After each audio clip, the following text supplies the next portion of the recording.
Hello, this is Ken. I am showing you how to install a headset communicator into a Bell M8 helmet. You could probably do it 1,000 ways, but this is the way that I've chosen to install it. So first I took off the visor and made sure that everything was disconnected so I didn't scratch up my shiny shield.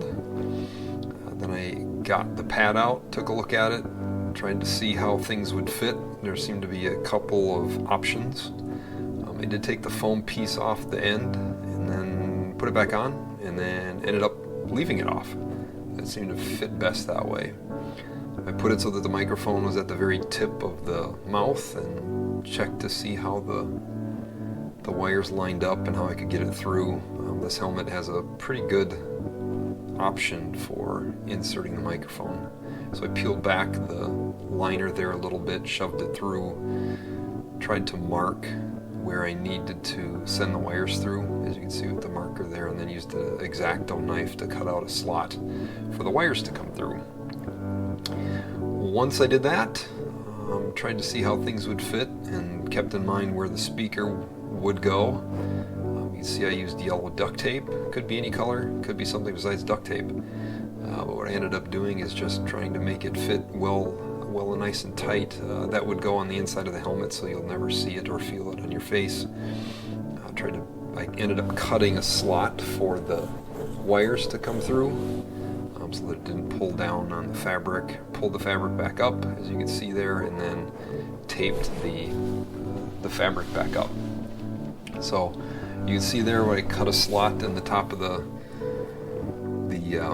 padding, put the speaker there.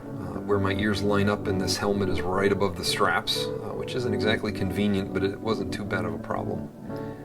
So I taped it back up after cutting a slot. The slot that I cut was about as big as a speaker, probably a little bit smaller so that it stretched. And then I pulled the strap through, and as you can see, I'm having a little bit of trouble making sure that that section of the helmet fits in there. It didn't give me a great deal of confidence that it was going to stick. But what made me feel better, as you can see, is I put that second piece in there and then everything seemed to fit nice and tight.